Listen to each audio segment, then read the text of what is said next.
최근 유럽에서 터져나온 폭로에 전 세계의 주목이 다시금 한국으로 모이고 있습니다. 우크라이나 전쟁이 장기화되며 탄약 공급의 중요성이 대두된 지가 적어도 1년은 훌쩍 지났는데 유럽 국가들은 탄약 생산량을 거의 늘리지 않았다는 사실이 밝혀진 것인데요.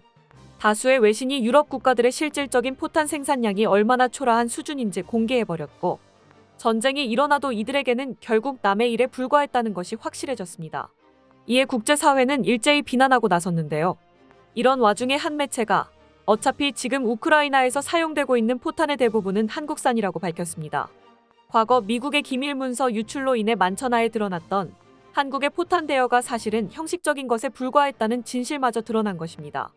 근래의 국제 정세를 보면 포탄에 대한 수요는 전혀 줄어들 기미를 보이지 않는 상황. 다른 나라들은 애를 써도 한국의 탄약 생산량을 따라하지 못하고 있다 보니 어느새 포탄의 가격은 천정부지로 치솟았고 새로운 시장으로 떠오르고 있습니다. 자세한 내용을 함께 확인해 볼까요? 최근 유럽 매체 유로마이단 프레스는 모두가 예상했던 대로 유럽이 우크라이나에 대한 포탄 공급 약속을 지키지 못하는 상황이 되었다고 보도했습니다. 그러면서 현재 우크라이나가 사용하고 있는 탄약은 대부분이 한국산이 되었다고 덧붙였는데요. 나토 측 관련자는 다수의 해외 매체를 통해 우크라이나 전쟁이 20개월 넘게 지속되면서 탄약 재고가 바닥을 드러내고 있으며 그런 와중에도 우크라이나는 하루에 7,000발씩의 탄약을 사용하고 있다고 밝혔던 바 있습니다. 작년이나 올해 상반기까지만 해도 유럽은 이러한 극심한 탄약 소모를 감당하기 위한 지원을 아끼지 않겠다고 결의하곤 했죠. 그런데 정작 해가 넘어갈 쯤 되니까 약속을 못 지킬 것 같다며 뻔뻔하게 나오기 시작했습니다. 유럽이 우크라이나에게 약속한 탄약 지원량은 내년까지 총 100만 발. 그러나 블룸버그 등 외신에 의하면 유럽은 지킬 수 없을 것 같다는 말 한마디로 이 약속을 없던 것으로 만들어버렸습니다.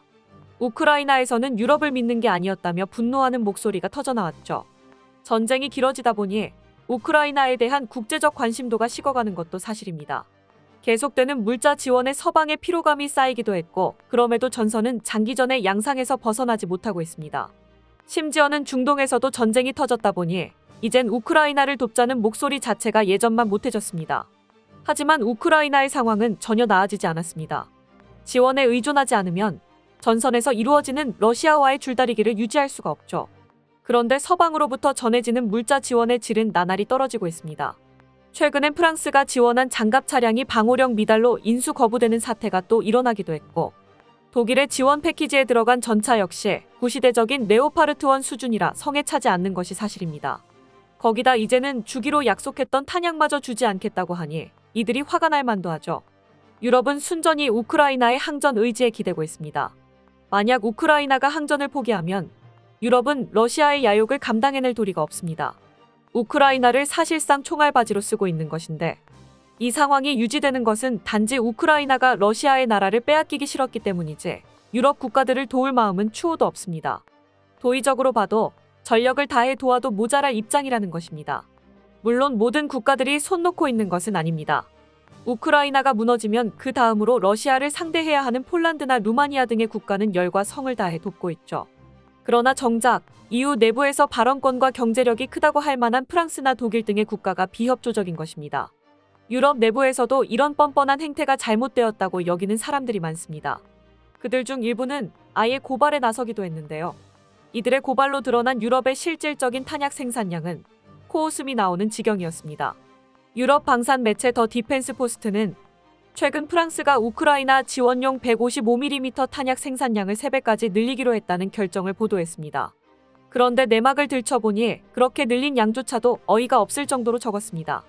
프랑스가 전쟁으로 황폐화된 우크라이나에 대한 공급을 늘리기 위해 155mm 탄약 생산량을 3배로 증대한다고 프랑스 국방부가 화요일 발표했습니다.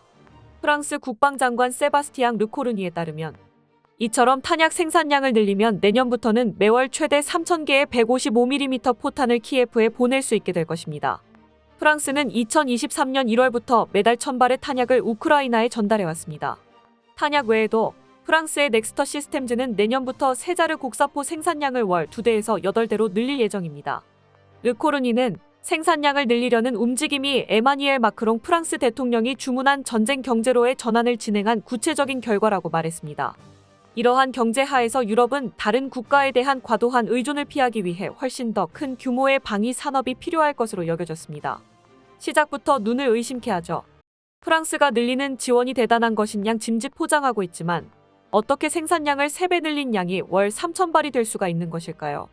앞서 언급했듯 우크라이나는 하루에만 포탄 7,000발을 쏩니다. 프랑스가 한 달 내내 만들어 보낸 포탄량이 우크라이나에선 반나절도 안 되어 사라진다는 것입니다.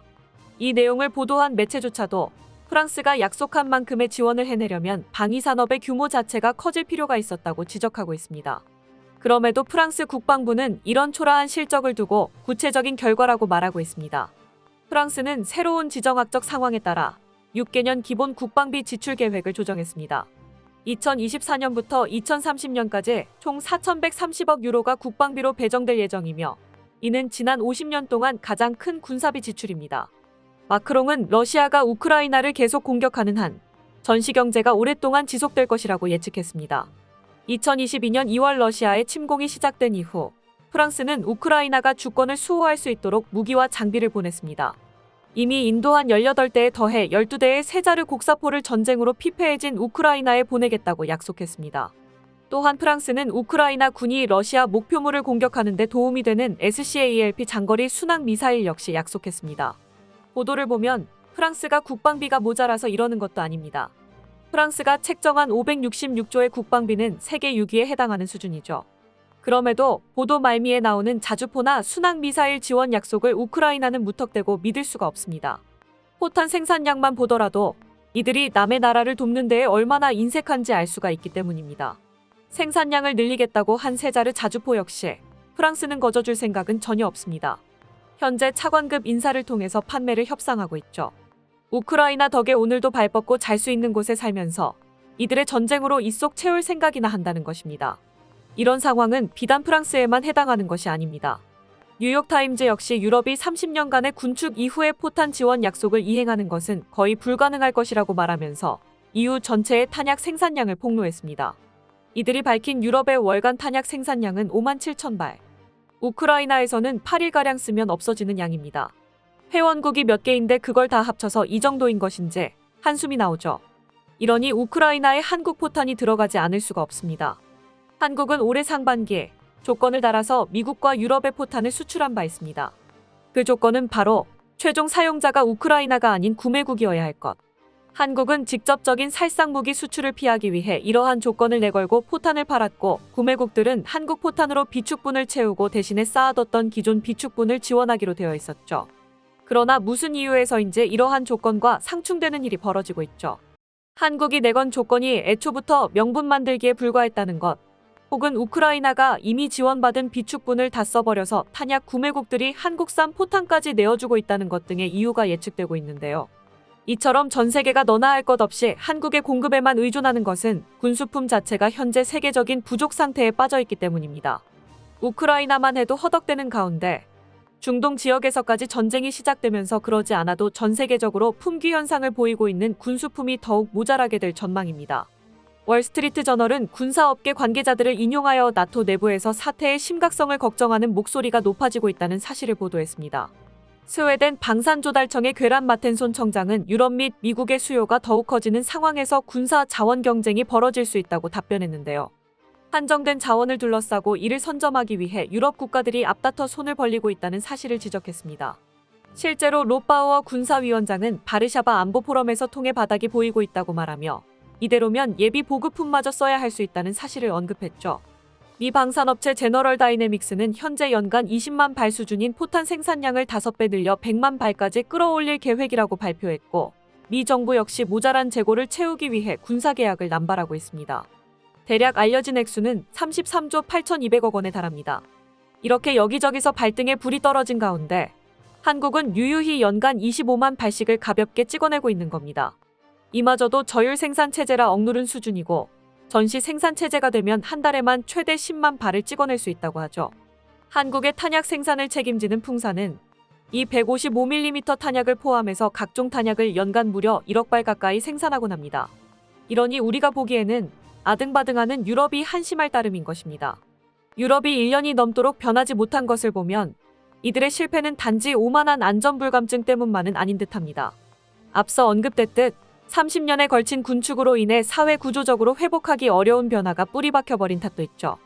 이들이 체급에 맞는 탄약 생산량을 되찾으려면 한두 해로는 어림도 없을 것입니다. 현재 우크라이나에 이어 28 전쟁까지 터지면서 촉발된 무기 품귀 현상에서 가장 몸값이 솟아오른 것은 역시 155mm 포탄입니다. 오죽하면 155mm 포탄으로 선물 시장이 열리는 것이 아니냐는 우스갯소리까지 나왔을까요? 나토의 군사고문은 155mm 포탄의 가격이 발당 283만 원에서 단 1년 만에 1132만 원으로 4배나 뛰어올랐다고 밝혔던 바 있습니다. 덕분에 한국은 가만히 앉아서 하던 대로 포탄만 생산해도 거금을 들고 찾아오는 손님이 줄을 서는 상황입니다.